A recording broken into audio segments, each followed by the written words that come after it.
بسم الله الرحمن الرحيم الحمد لله رب العالمين والعاقبة للمتقين والصلاة والسلام على سيد الأنبياء والمرسلين سيدنا وحبيبنا وحبيب رب العالمين محمد وعلى آله وأصحابه ومن هدى بهديه إلى يوم الدين. گزشتہ کل بتلایا گیا تھا کہ مستشرقین ہی سے متاثر ہو کر مسلمانوں کا ایک طبقہ احادیث رسول صلی اللہ علیہ وسلم کی حجیت کی انکار پر تلا ہوا ہے.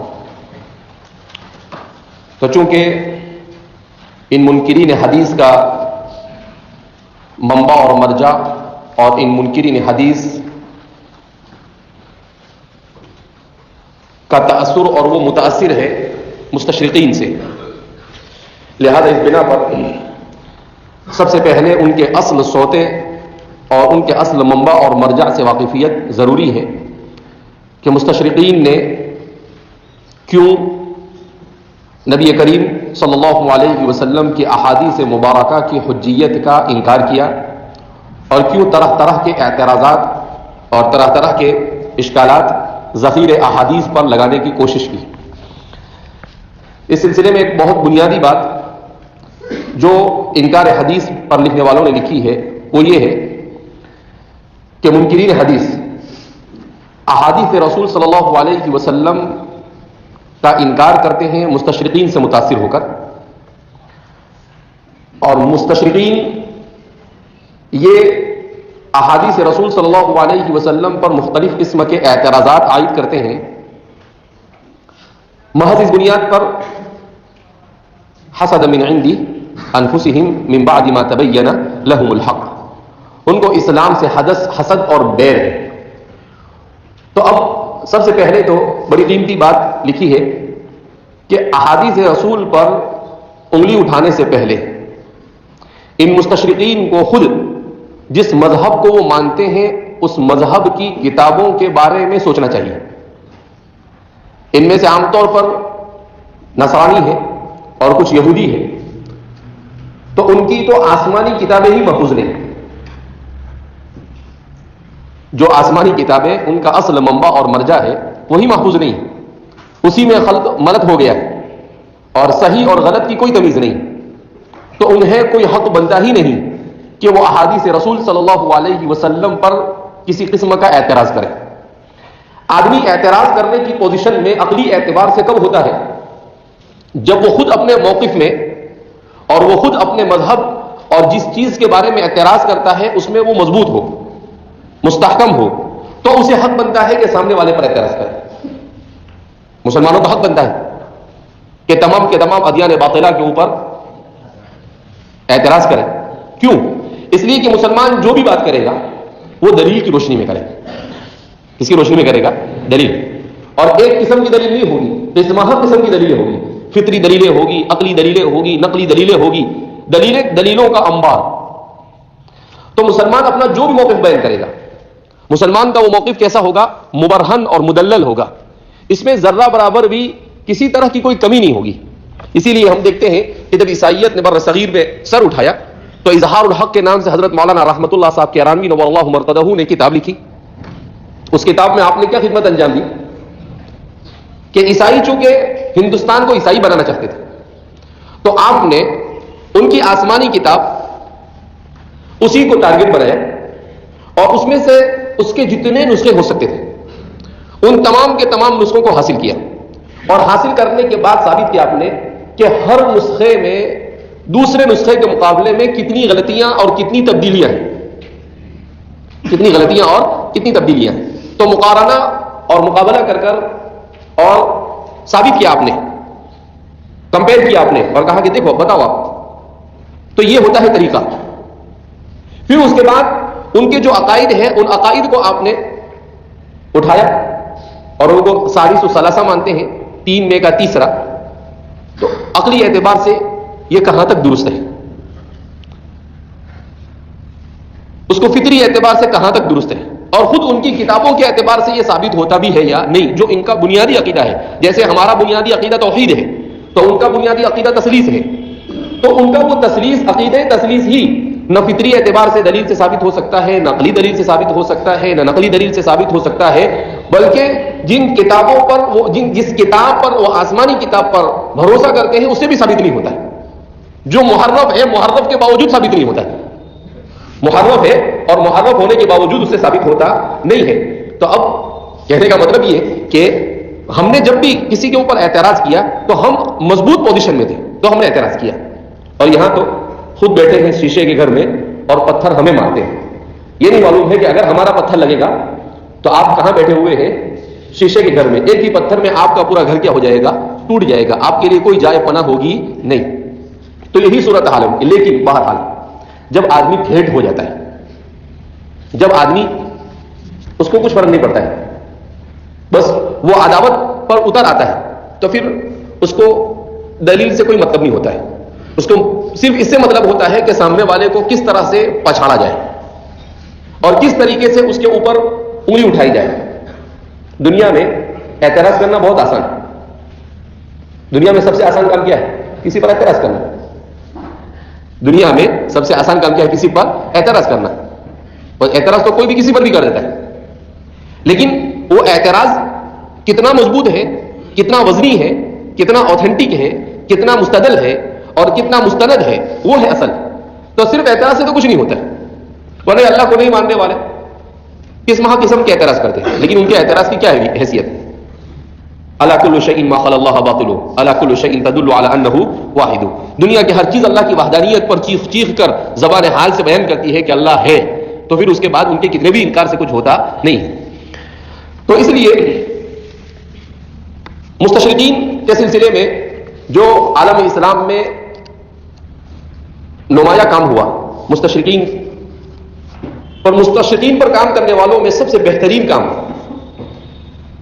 خاص طور پر دفاع سنت حبیب مصطفیٰ صلی اللہ علیہ وسلم کے باب میں اگر کسی نے کیا ہے, اگرچہ ان کا کام کوئی بہت بڑا نہیں, چھوٹا ہے, یعنی حجم کے اعتبار سے, مگر اس کے کام کے وزنی کے ہونے کے اعتبار سے وہ سب پر فائق ہے. وہ ہے دکتور مصطفیٰ السباعی کا کام, جو دفاع سنت رسول صلی اللہ علیہ وسلم پر سب سے نمایاں کام ہے. آپ نے کتاب لکھی ہے السنت و مکانتها فی التشریع الاسلامی. شیخ مصطفیٰ السباعی, آپ کا تعلق یہ ملک شام سے رہا ہے, آپ نے ازہر میں تعلیم حاصل کی, آپ طالب علمی ہی کے زمانے سے, ویسے بھی نبی کریم صلی اللہ علیہ وسلم نے علماء شام کے لیے بڑی دعائیں کی ہے اور حضور نے ان کی برکت کے لیے بہت ساری احادیث اس سلسلے میں وارد ہوئی ہے. تو ایک تو وہ شامی عالم ہے, اور پھر اس کے بعد وہ جس خاندان سے تعلق رکھتے ہیں وہ خالص علمی خاندان, لہٰذا اس بنا پر آپ پر اس کے بڑے اثرات تھے. طالب علمی کے زمانے سے جب وہ ازہر میں پڑھتے تھے, اسی زمانے سے آپ نے اسلام کی دفاع اور سنت رسول صلی اللہ علیہ وسلم کے دفاع کا بیڑا اٹھا رکھا تھا. اس کا اندازہ آپ کے ایک واقعے سے لگایا جا سکتا ہے. السنت و مکانتها فی التشریع الاسلامی کے مقدمے میں آپ نے ایک بڑا دلچسپ واقعہ لکھا ہے. آپ نے لکھا ہے کہ میں ازہر پڑھنے کے لیے گیا کلیت الحدیث میں, کلیت السنہ میں, تو ہمیں پڑھانے کے لیے ایک استاد آئے, شیخ عبد القادر. تو کہا گیا, انہوں نے جب پہلے دن آئے تو طلبہ سے کہا کہ میں سب سے ہٹ کر پڑھاؤں گا, نیوٹرل ہو کر پڑھاؤں گا, کسی ایک جانب طرفداری نہیں کروں گا, اور جو بھی بات ہوگی وہ مضبوطی کے ساتھ اپنے موقف کو بیان کروں گا. تو شیخ فرماتے فرحنا و سریرنا, ہم تو بہت خوش ہو گئے, کتنا اچھا استاد جو بالکل انوکھے انداز میں پڑھائے. اب کہا کہ اس بھائی نے پڑھانا شروع کیا تو سب سے پہلے حجیت حدیث پر بحث آئی. اب جب حجیت حدیث پر پڑھانے کے لیے وہ آئے تو اٹھا کر انہوں نے امام زہری کو ٹارگٹ بنایا اور کہنے لگے انہ کذاب انہ وضاع, اور طرح طرح کے اعتراضات امام زہری کے اوپر انہوں نے قائم کیے. تو شیخ سوائی فرماتے ہیں کہ مجھے تو بڑا غصہ ہے. کہا بڑا شور سنتے تھے, جب کاٹا تو قطرے خون نہ نکلا. کہا یہ تو ایسا ہوا. تو آپ سمجھ گئے کہ یہ ہمارا استاد مستشرقین سے متاثر ہے. کس سے متاثر ہے؟ تو آپ فرماتے ہیں کہ میں نے کیا کیا علم رجال اور علم احادیث کے اوپر جتنی کتابیں تھیں ان کتابوں کو قاہرہ اور ازہر یونیورسٹی میں کھنگالنا شروع کیا اور ایک مقالہ لکھا الامام الزہری، امام زہری کے اوپر، صرف اتنا ہی نام دیا اس کے. اور پھر اس کے بعد جامعہ ازہر سے لگ کر ایک مسجد تھی، اس مسجد میں اس کے تاریخ طے کی کہ فلاں تاریخ کو یہ محاضرہ پیش کیا جائے گا اور مہمان خصوصی کی حیثیت سے انہیں کو بلایا.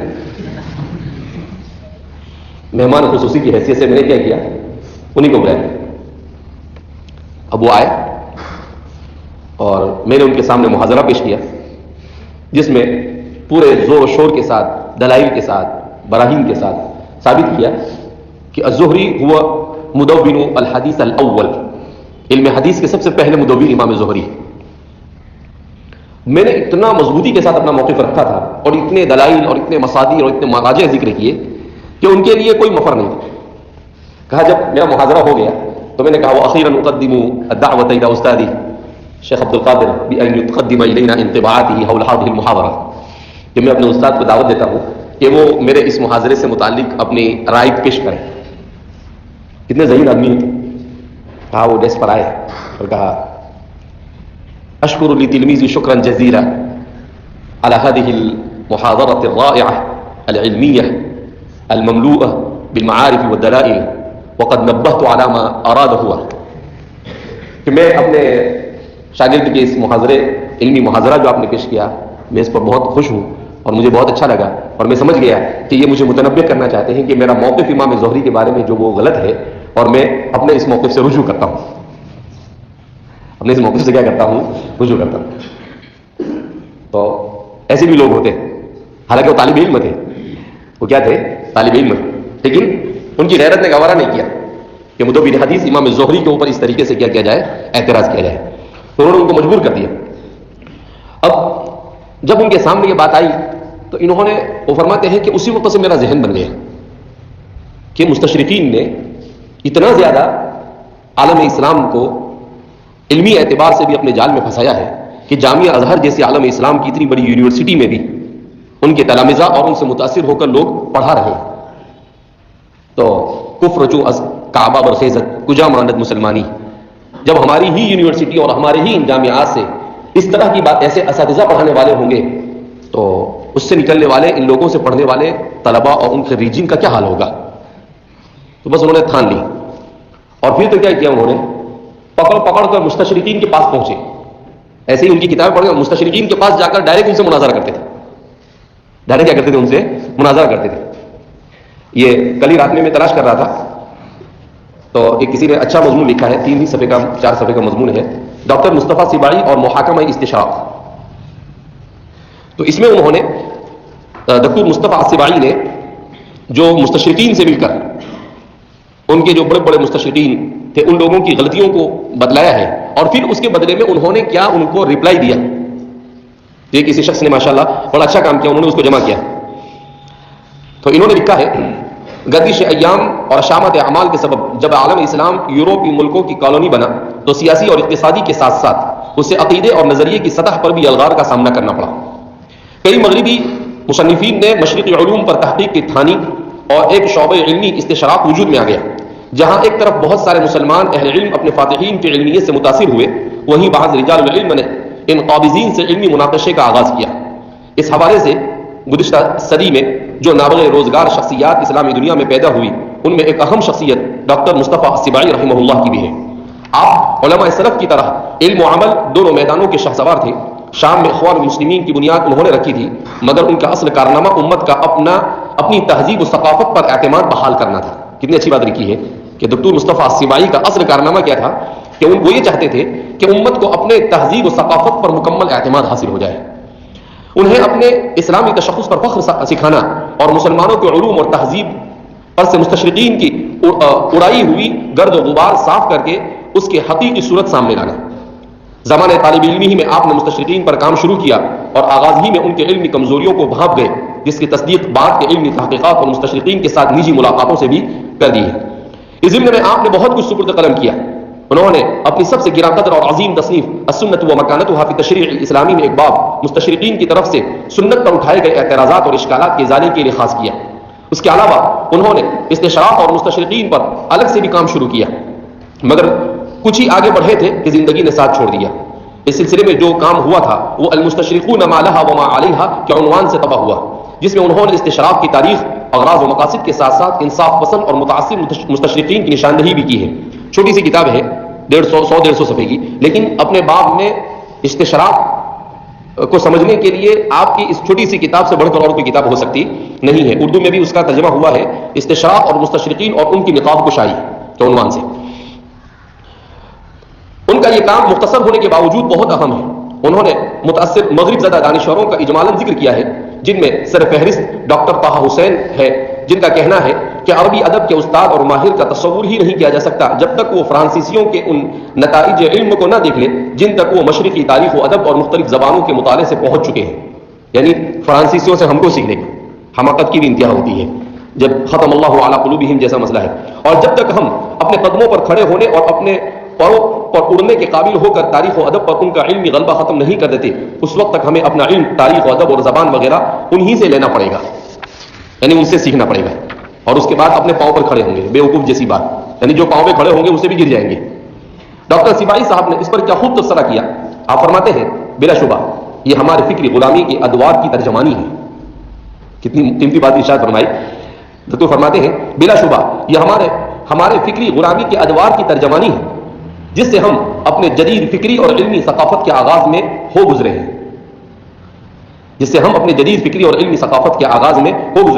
ڈاکٹر صاحب نے طہ حسین کی کتاب الادب الجاہلی کو ایک مستشرق مارگولیت کے آرا کا ترجمہ قرار دیا ہے۔ ڈاکٹر علی حسن عبد القادر بھی مغرب سے متاثر تھے، وہی جن کا میں نے ابھی تذکرہ کیا۔ ڈاکٹر سبائی نے ان کا بھی محاکمہ کیا اور ان کی تصریف نظارت عامۃ فی تاریخ الفقہ الاسلامی کو گولڈ زہر، جس کا کل تذکرہ کیا تھا، ان کی تحریروں کا لفظی ترجمہ قرار دیا، جو اس کی کتاب دراسات الاسلامیہ اور العقیدۃ والشریعۃ فی الاسلام میں ملتی ہے۔ ابھی یہ مستشرق ہے، کیا ضرورت تھی اب اسلام کے اوپر کتاب لکھتا ہے دراسات الاسلامیہ؟ بھائی تو تیرا ہی لکھنا، دراسات النصرانیہ، دراسات الیہودیہ، دراسات الالحادیہ، ہمارے پاس سب ہے، ہم کو کیا ضرورت ہے؟ دوسرا لکھتا ہے العقیدۃ والشریعۃ فی الاسلام، العقیدۃ والشریعۃ فی الاسلام۔ اپنی ضرورت ہے پورا کرنے کی تو اپنی ضرورت کو چھوڑ کر ادھر منہ مارتا ہے۔ مصطفیٰ سبائی صاحب نے ڈاکٹر حسن عبد القادر کے ساتھ اپنی کالج کے دور کا ایک واقعہ بھی زیب اقتباس کیا ہے، جو ہمارے مغرب زدہ طبقے کی پوری عکاسی کرتا ہے۔ آپ لکھتے ہیں کہ علی حسن عبد القادر صاحب جرمنی سے نئے پی ایچ ڈی کر آئے تھے، یہ پی ایچ ڈی سب ایسے ہی رہتے ہیں۔ جامعہ ازہر میں شیخ مراغی کے دور میں انہیں بھی تاریخ تشریع اسلامی پڑھانے کے لیے مقرر کیا گیا۔ سبائی صاحب لکھتے ہیں کہ حسن عبد القادر صاحب کی پہلی گفتگو کچھ اس طرح تھی: میں تمہیں تاریخ تشریع اسلامی ایسے منفرد علمی انداز میں پڑھاؤں گا جس سے ازہر کا کوئی واسطہ بھی نہیں ہوگا۔ بہت بھاری۔ مجھے اعتراف ہے کہ میں نے ازہر میں 14 سال پڑھا مگر اسلام مجھے سمجھ میں نہیں آیا۔ لا حول ولا قوت الا باللہ۔ میں نے اسلام کو جرمنی میں طالب علمی کے زمانے میں سیکھا۔ استغفر اللہ۔ یعنی انسان کے دشمنان اسلام سے متاثر ہونے کی حد ہوتی ہے۔ دشمنان اسلام سے اسلام سیکھ رہا ہے۔ ایسے بھی دنیا میں لوگ ہوتے ہیں، اللہ ہماری حفاظت فرمائے۔ ہم طلبہ عالم حیرت میں آپس میں کہتے کہ شاید ہمارے استاد صاحب کوئی ایسی بات جرمنی سے لائے ہو جس سے ازہر کا کوئی تعلق نہ ہو۔ بہرحال انہوں نے اپنے سامنے رکھی ہوئی ایک ضخیم کتاب سے ترجمہ کرتے ہوئے سنت نبوی کی تاریخ پڑھانی شروع کی۔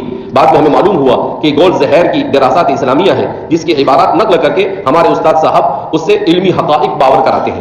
بہرحال اس طرح سلسلہ درس جاری رہا اور ہم طلبہ اپنے مبلغ علم کی حد تک ان کے ساتھ مناقشہ بھی کرتے رہے، یعنی چین سے پڑھانے نہیں دیا ان کو، بیچ بیچ میں پوچھتے رہے، یہاں تک کہ انہوں نے امام زہری رحمہ اللہ پر امویین کے لیے حدیث گھڑنے کا الزام لگا دیا۔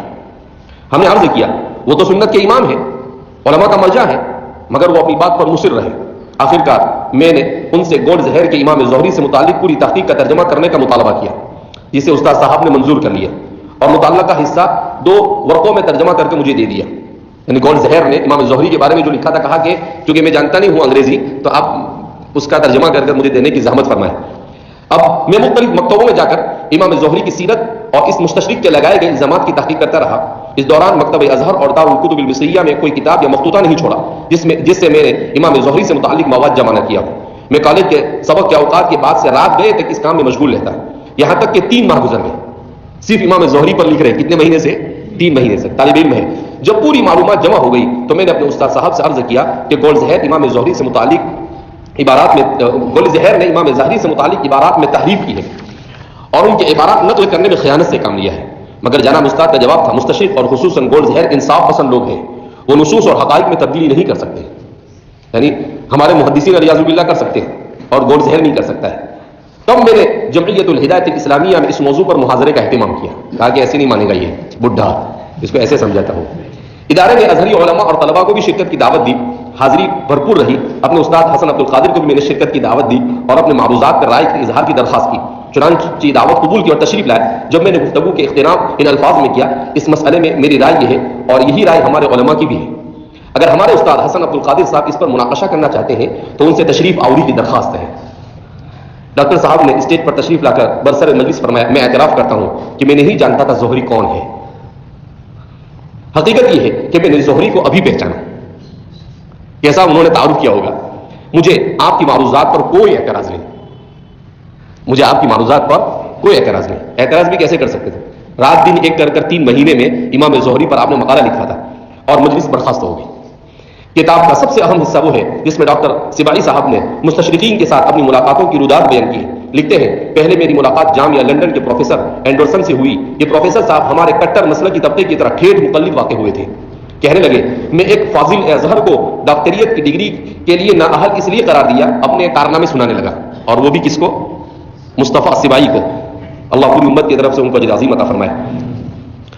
تو کیا کہتے ہیں کہ ازہر کے ایک فاضل کو ڈاکٹریت کی ڈگری کے لیے نااہل اس لیے قرار دیا کہ اس نے اپنے مقالے میں اس بات پر دلائل پیش کی تھی کہ اسلام عورت کو اس کے پورے حقوق دیتا ہے.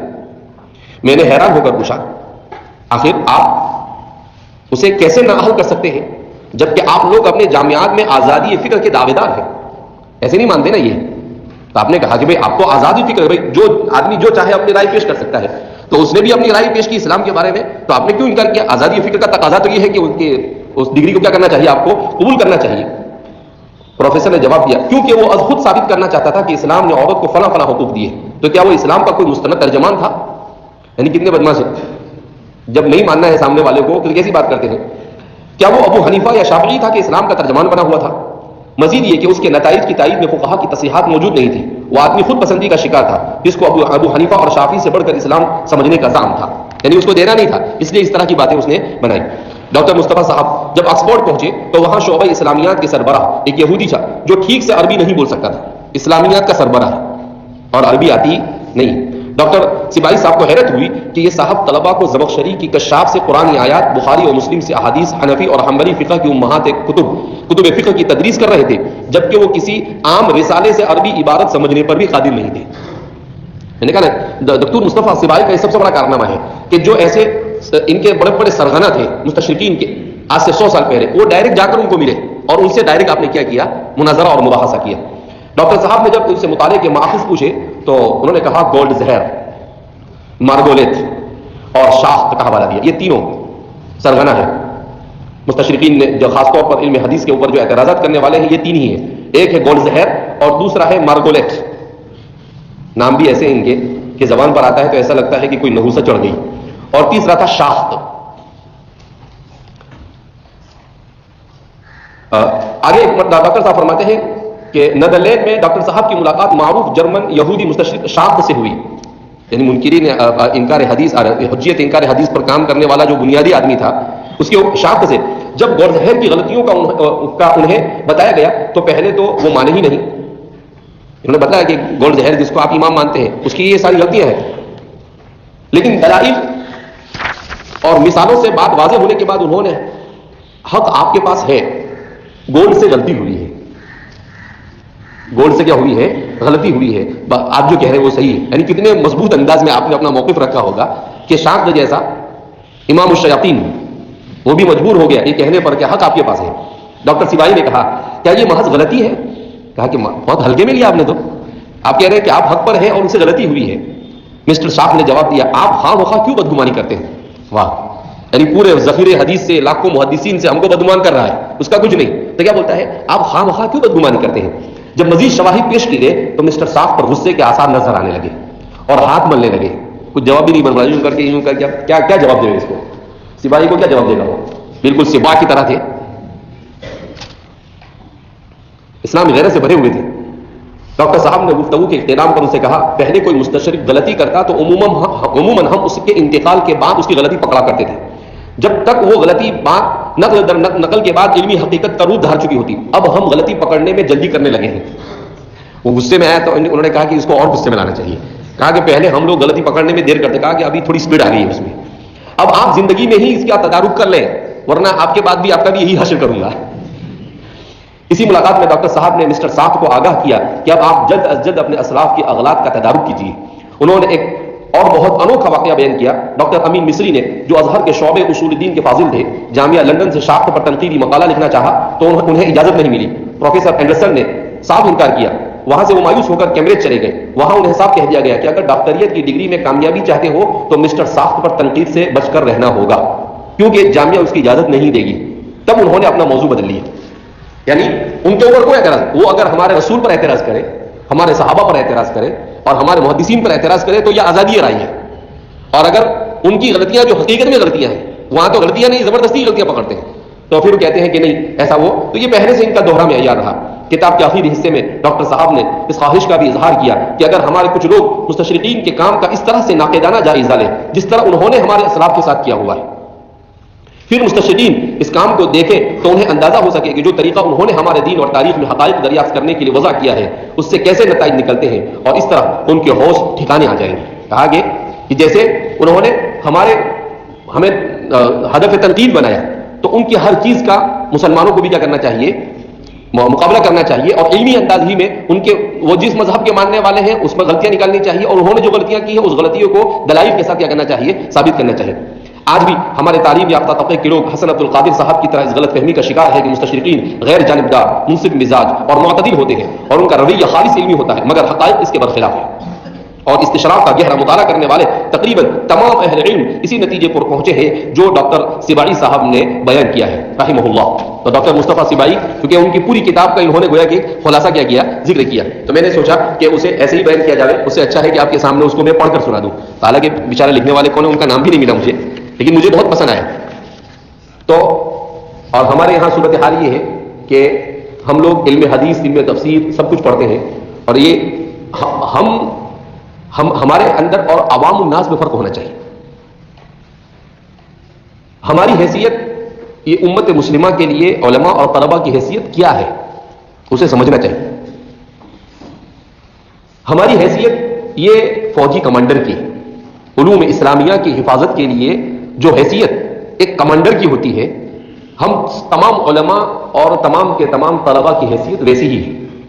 عام آدمی کو اگر کچھ پتہ نہیں ہے تو کوئی بات نہیں، لیکن ہم علماء کو تو مان کیوں؟ اس لیے کہ کمانڈر کو تو ہر چیز معلوم ہونی چاہیے کہ دشمن کیسے حملہ کر سکتا ہے، کیسے وہ چال چل سکتا ہے، کس طرح کی چیزیں کر سکتا ہے، تو ہی وہ اپنا صحیح فریضہ کیا کر سکتا ہے، انجام دے سکتا ہے، ورنہ اپنے فریضے میں وہ کوتاہ ثابت ہوگا. خالد بن ولید کو دیکھو، اسلامی تاریخ کے سب سے کامیاب کمانڈر. انسانی تاریخ میں آپ کے جیسا فاتح پیدا نہیں ہوا. انسانی تاریخ میں آپ کی خصوصیت کیا تھی؟ چھوٹے چھوٹے لشکروں سے اپنے سے 10 نہیں 20 نہیں 50 گنا بڑے بڑے لشکروں کو شکست دے دیتے تھے. کیوں؟ اس لیے کہ آپ دشمن کی چالوں کو سمجھتے تھے اور پھر اس کے مقابلے میں اپنی چال چلتے تھے. تو ایک عالم ہونے کی حیثیت سے ہمارا بھی یہ فریضہ بنتا ہے. اور آج ہم ہیں کہ ویسے ہی حدیث پڑھ رہے ہیں تو ترجمہ پڑھ لیا، قرآن پڑھ رہے ہیں تفسیر پڑھ رہے ہیں ترجمہ پڑھ لیا، یہ پڑھ لیا، اور ایسا سمجھ لیا کہ منچو دیگر نیست، کہ اپنے سے بڑا تو دنیا میں کوئی عالم اور فاضل نہیں ہو سکتا ہے. آپ دیکھ رہے ہیں ڈاکٹر مصطفیٰ سباعی ہمارے لیے نمونہ ہے کہ طالب علمی کے زمانے میں گول زہر کے تلمیذ کو بھی مجبور کیا یہ ماننے پر کہ ہاں گول زہر نے غلط کہا ہے اور یہ صحیح کہہ رہے ہیں. تو اس لیے میں کچھ وقت لے کر یہ ساری چیزیں اسی لیے آپ حضرات کے سامنے پیش کر رہا ہوں کہ ایسے ہی اب یہ زمانہ ایسا زمانہ ہے کہ ہم اپنے پیغام کو بہت آسانی کے ساتھ لوگوں تک پہنچا سکتے ہیں. تو ہم مسلح ہو کر میدان میں آئے تاکہ اسلام پر ہونے والے کسی بھی اعتراض کے جواب کے بارے میں ہمارے پاس مضبوط دلائل موجود ہونے چاہیے. اور اس کی روشنی میں آپ ہندوستان کے حالات میں ہماری ذمہ داری دوہری ہے. ایک طرف یہ مستشرقین کے اعتراضات جو خود مسلمان جدت پسند طبقہ آج بھی کرتا ہے. علی گڑھ یونیورسٹی ہے، وہاں پر آج بھی ایسے پروفیسر پائے جاتے ہیں جو امام زہری، حضرت ابو ہریرہ رضی اللہ تعالیٰ عنہ کو والعیاذ باللہ واضعین حدیث کہتے ہیں. حضرت ابو ہریرہ پر کتابیں لکھی ہیں اردو میں اور انگلش میں، اور وہ مسلمان ہیں اور آج بھی علی گڑھ یونیورسٹی کے اندر میں پروفیسر کی حیثیت سے پڑھاتے ہیں. ایسا نہیں کہ یہ فتنہ دب چکا ہے. تو ایک طرف یہ جدت پسند طبقہ آج بھی سرگرم عمل ہے، اور دوسری طرف ہندوؤں کی طرف سے اعتراضات کیے جاتے ہیں اسی لیے اللہ رب العزت نے نظام ایسا بنایا کہ اللہ رب العزت کو بر صغیر اور ہندوستان کو علوم اسلامیہ کے لیے ایک اہم مرکز بنانا تھا. اسی لیے آپ دیکھتے ہیں کہ جو دوسرا ہزارہ شروع ہوتا ہے، یہ دوسرا ہزارہ یہ اہل ہند کے نام ہے. علوم اسلامیہ کی خدمات کے باب میں پہلے 1000 سال جو ختم ہوتے ہیں اور دوسرا ہزارہ جب شروع ہوتا ہے تو یہ اہل ہند کے نام ہے. جتنی نمایاں خدمات مجدد الفسانی، اس کے بعد شاہ ولی اللہ صاحب محدث دہلوی رحمۃ اللہ علیہ، اور اس کے بعد شاہ عبد العزیز، شاہ عبد القادر، پھر اس کے بعد حجت الاسلام حضرت مولانا قاسم نانوتوی، حضرت مولانا رحمۃ اللہ صاحب کیرانوی، حاجی امداد اللہ مہاجر مکی، حکیم الامت حضرت تھانوی، ان لوگوں نے جو کارنامے انجام دیے ہیں اور ان کے کارنامے کیسے ہمہ جہتی ہیں، ان کے کارنامے کیسے ہیں ہمہ جہتی ہیں. اللہ نے ہر ایک کے لیے کسی کو کھڑا کیا. علم کلام اور فلسفہ اور عقلیات اور ہندو مذاہب کی طرف سے جتنے اعتراضات ہو سکتے تھے ان سب کا سامان حجت الاسلام حضرت مولانا قاسم صاحب نانوتوی نے دیا ہے. حضرت مولانا قاسم صاحب کی تمام کتابوں کو جمع کر ادارہ تعلیفات اشرفیہ نے ابھی 20 جلدوں میں شائع کیا ہے، مقالات حجت الاسلام کے نام سے. تو یہ ساری چیزیں ہمیں معلوم ہونی چاہیے. آج ٹی ویوں پر بیٹھ کر کیسی کیسی ڈیبیٹ کرتے ہیں یہ، اور ساری جھوٹی بات ہوتی ہے. لیکن باطل کا ایک طریقہ ہے کہ جھوٹ کو اتنا بولا جاوے کہ لوگ اس کو سچ ماننے پر کیا ہو جاوے، مجبور ہو جائے. بہرحال احادیث طیبہ پر مستشرقین کے اعتراضات. کون مستشرقین ہیں جنہوں نے احادیث طیبہ پر اعتراضات کیے ہیں؟ اس سلسلے میں بھی کچھ بنیادی چیزیں آپ حضرات کے سامنے پیش کر دی جاتی ہے.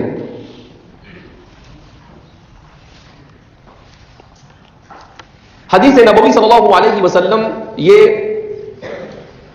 اسلام میں حجیت کے اعتبار سے قرآن کے بعد اس کی دوسری حیثیت ہے. اور سنت کی یہ حیثیت آج سے نہیں، بلکہ نبی کریم صلی اللہ علیہ وسلم نے سیدنا حضرت معاذ بن جبل رضی اللہ تعالی عنہ کو جب یمن کی طرف بھیجا تو آپ پڑھتے آ رہے ہیں. کہاں سے پڑھتے آ رہے ہیں؟ اصول شاسی سے، وہاں بھی مقدمے میں آپ کو بتایا ہوگا. پھر اس کے بعد نور انوار اصول فقہ جہاں بھی پڑھائی جاتی ہے تو آپ کو بتایا جاتا ہے کہ آپ صلی اللہ علیہ وسلم نے ان سے سوال کیا، بما تقضی یا معاذ، اے معاذ تم فیصلے کیسے کرو گے؟ اس لیے کہ وہ قاضی کی حیثیت سے جا رہے تھے، گورنر بنا کر بھیجا جا رہا تھا، اور وہ بھی کہاں؟ یمن جیسے علاقے میں. تو انہوں نے کہا بکتاب اللہ.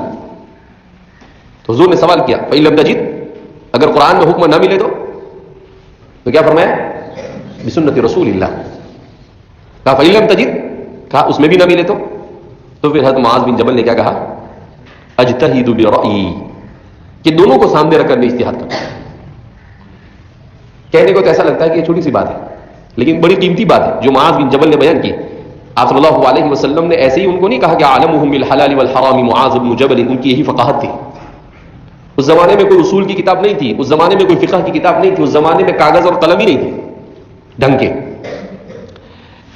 جس وقت ابھی تو قرآن کریم کا نزول جاری تھا، نزول قرآن بھی ابھی ختم نہیں ہوا تھا، مگر اس کے باوجود معاذ بن جبل کا یہ جواب اپنے اندر اتنی معنویت رکھتا ہے کہ کیسی زبردست فقاہت ہوگی معاذ بن جبل کی، جو مشکل سے 20-22 سال کی عمر کے نوجوان تھے، اور وہ اللہ کے رسول صلی اللہ علیہ وسلم ان سے سوال کرتے ہیں کہ معاذ بما تقضی، آپ کیسے فیصلہ کرو گے؟ تو سیدھا جواب دیا بکتاب اللہ، قرآن میں کسی بھی مسئلے کو تلاش کروں گا، اور اگر اس میں نہ ملا تو سنت رسول میں تلاش کروں گا. جبکہ باقاعدہ ابھی احادیث رسول کی تدوین بھی نہیں ہوئی تھی، ابھی تو احادیث رسول حضور بیان کر رہے تھے، ابھی تو کیا کر رہے تھے؟ بیان. اور پھر اس کے بعد کیا کہا؟ اجتہد برأیی، اجتہد برأیی. تو مصادر کو سب کو کیا کر دیا؟ انہوں نے بیان کر دیا آپ صلی اللہ علیہ وسلم کے آخری دور میں. تو اس سے کیا معلوم ہوا کہ احادیث رسول صلی اللہ علیہ وسلم کی حیثیت کتاب اللہ کے بعد سب سے اہم ہے. تو یہ ایک مسلمہ حقیقت چلی آئی. ہاں کچھ فرقے ایسے ہر زمانے میں وجود میں آتے رہے، لیکن ان کی کوئی حیثیت نہیں تھی، ان کی کوئی حیثیت نہیں تھی. البتہ جب عالم اسلام پر مغرب کا غلبہ ہوا تو اس مغرب کے غلبے کے بعد انہوں نے باقاعدہ ایک پلان بنا کر کتاب اللہ کو بھی اپنی تنقید کا نشانہ بنایا، اور سنت رسول اللہ کو بھی اپنی تنقید کا نشانہ بنایا، فقہ اسلامی کو بھی اپنی تنقید کا نشانہ بنایا. باقاعدہ انہوں نے، ابھی ایک سوچنے جیسی بات ہے کہ ان کو کیا ضرورت تھی دائرۃ المعارف الاسلامیہ لکھنے کی؟ کتنی جلدوں میں معلوم؟ 30 جلدوں میں دائرۃ المعارف الاسلامیہ، کیا مطلب؟ اسلامی معلومات کا انسائکلوپیڈیا. بھائی تیرے کو کیا لینا دینا؟ سارے مستشرقین نے مل کر اس کو لکھا، اس لیے کہ وہ اسے لکھ کر جو کمزور صلاحیت کے مسلمان تھے، جو مغربیت سے متاثر مسلمان تھے، مغربیت زدہ مسلمان تھے، جو جدت پسند مسلمان تھے، تو ایسے مسلمانوں کو گویا کہ وہ مسالہ دے کر گئے. کیا دے کر گئے؟ مسالہ، کہ تم کو جو بھی چاہیے اس میں سے لو اور اپنی ساری ضلالت اور گمراہی کو اس کا مصدر اور مرجع بناؤ. تو وہ دائرۃ المعارف الاسلامیہ انگریزی میں لکھا، پھر اس کا عربی میں ترجمہ ہوا، پھر اس کا اردو میں ترجمہ ہوا. اردو میں بھی ترجمہ ہے، آپ اس کو دیکھنا چاہیں تو کتب خانے میں موجود ہے وہ. تو دائرۃ المعارف الاسلامیہ، تو اس کا مقصد یہ کہ ساری کے ساری وہ اس کو دائرۃ المعارف الاسلامیہ تو کیا کہیں گے، بلکہ اس کو یوں ہی کہا جا سکتا ہے کہ دائرۃ ضلالۃ المستشرقین، کہ وہ مستشرقین کی گمراہیوں کا انسائکلوپیڈیا ہے. وہ کیا ہے؟ مستشرقین نے اسلام کے بارے میں ساری غلط فہمیاں اس میں کیا کر دی ہے؟ جمع کر دی ہے. تو نبی کریم صلی اللہ علیہ وسلم کی احادیث مبارک کو خاص طور پر انہوں نے ٹارگیٹ بنایا، اس لیے کہ میں نے آپ کو کہا کہ جدت پسند کو سب سے زیادہ تکلیف کس سے ہوتی ہے؟ حدیث نبوی سے. کس سے ہوتی ہے؟ حدیث نبوی سے. تو وہ کون کون مستشرقین ہیں جو احادیث نبویہ کو اپنی تنقید کا نشانہ بناتے ہیں؟ ان میں سے سب سے مشہور ہے گول زہر. سب سے مشہور کون ہے؟ اس کا مقالہ دائرۃ المعارف الاسلامیہ کے اندر شامل ہے.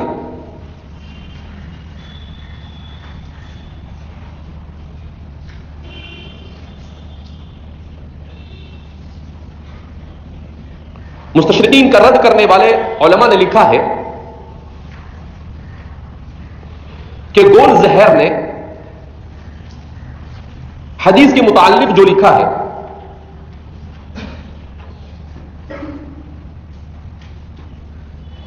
وہ گویا مستشرقین کے لیے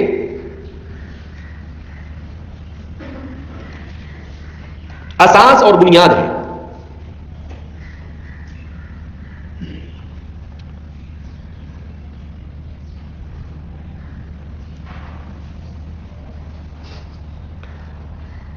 اس کے بعد جتنے بھی مستشرقین گزرے سب نے اسی کی زہر افشانیوں کو آگے بڑھایا، اسی کی زہر افشانیوں کو پھیلایا.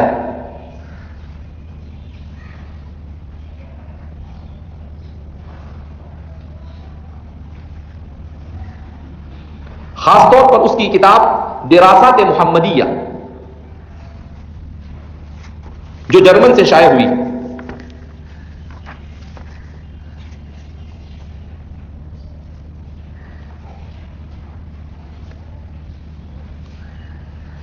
اس میں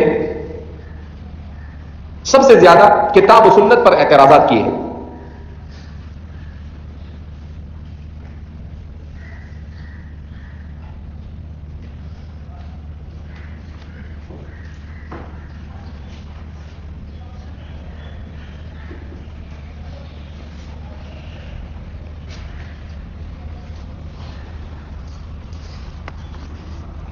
دوسرا مستشرق آرتھر جیفری. آرتھر جیفری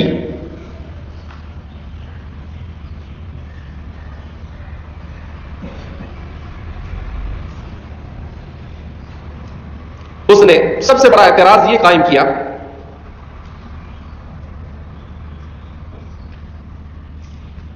کہ جب ذخیر احادیث میں بعض روایات موضوع ثابت ہوئی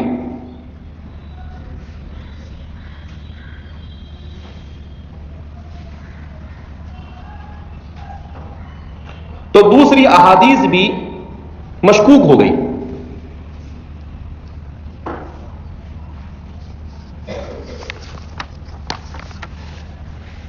اس کا کیا کہنا ہے کہ جب موضوع حدیث کے ذخیرے میں پائی جاتی ہے، جب بعض موضوع ہوئی تو دوسری بھی مشکوک ہو گئی.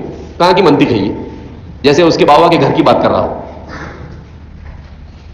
بھائی موضوع کا ثابت ہونا تو یہ اس بات کی دلیل ہے کہ ذخیرے احادیث میں جو موضوع تھی اس کو پکڑ لیا گیا، تو اب اس کے بعد جو بچی وہ صحیح ہے. اس کا نتیجہ تو یہ نکلتا ہے. لیکن جس کو ناچنا نہ ہو تو کیا بولتی ہے؟ یہ ماننا نہیں چاہتی تو پھر کیا بولتی ہے؟ کہ وہ کچھ موضوع ہے تو دوسری کچھ کے موضوع ہونے سے تو یہ ثابت ہوتا ہے کہ جو موضوع اس کو الگ کر دیا گیا تو اب اس کے علاوہ جو بچی وہ موضوع نہیں. لیکن الٹا جب آدمی اپنا ایک ذہن بنا لیتا ہے، ایک فکر بنا لیتا ہے، ایک نظریہ بنا لیتا ہے اور اسی کے مطابق کچھ لکھنا چاہتا ہے تو کچھ بھی انسان کرنے سے گریز کرتا نہیں ہے. تیسرا مستشرق ہے ولیم مویر. تیسرا مستشرق ہے ولیم مویر، میم یا واو را، ولیم مویر. اس نے یہ اعتراض کیا کہ نبی کریم صلی اللہ علیہ وسلم کی وفات کے 90 سال کے بعد احادیث کو لکھا گیا. اس کے بابا نے بولا ہوگا. ہمارے علماء نے تو ثابت کیا ہے کہ خود نبی کریم صلی اللہ علیہ وسلم کی جس وقت وفات ہوئی اس وقت 19 مجموعے موجود تھے. یہ جتنا زور دے کے اپنی غلط بات کو بیان کرتے ہیں نا، علماء بھی اتنا زور دے کے صحیح کو ثابت کرتے ہیں. کیا فرماتے ہیں؟ 19 احادیث کے مجموعے حضرات صحابہ کے پاس پائے جاتے تھے. حضرت ابوبکر کے پاس مجموعہ حدیث تھا، حضرت علی کے پاس مجموعہ حدیث تھا، حضرت عبداللہ بن عمرو بن عاص کے پاس. حضرت ابو ہریرہ خود فرماتے ہیں کہ میں حدیث لکھتا نہیں تھا اور عبداللہ بن عمرو بن عاص کو اجازت دی تھی، وہ حدیث لکھتے تھے تو مجھ سے زیادہ حدیث ہے ان کے پاس. الصحیفۃ الصادقہ عن عمرو بن شعیب عن ابیہ عن جدہ، مستقل ایک بحث ہے جس کو آپ نے مشکات کے اندر میں پڑھا ہوگا. تو عن عمرو بن شعیب عن ابیہ عن جدہ وهو يحدث عن صحیفته، وہ حضرت عبداللہ بن عمرو بن عاص کا جو صحیفہ تھا ان کے پاس اس میں سے ذکر کرتے تھے. تو خامخواہ کی بات ہے 90 سال کے بعد. اور اس کے بعد اور کچھ مستشرقین آتے ہیں کہا کہ نہیں، حدیث تو 3 صدی ہجری میں لکھی گئی. 3 صدی ہجری تک تو تیرا بابا ہزاروں کتابیں لکھی جا چکی تھی. کتنی لکھی جا چکی تھی؟ ہزاروں لکھی جا چکی تھی. بہرحال تو مستشرقین کے اعتراضات کی حقیقت کوئی نہیں، لیکن ہمارے لیے اس لیے جاننا ضروری ہے تاکہ ہمیں پتا ہو کہ بھئی کس طریقے سے اعتراضات کیے جاتے ہیں اور ہمیں اس کا دفاع کیسے کرنا چاہیے.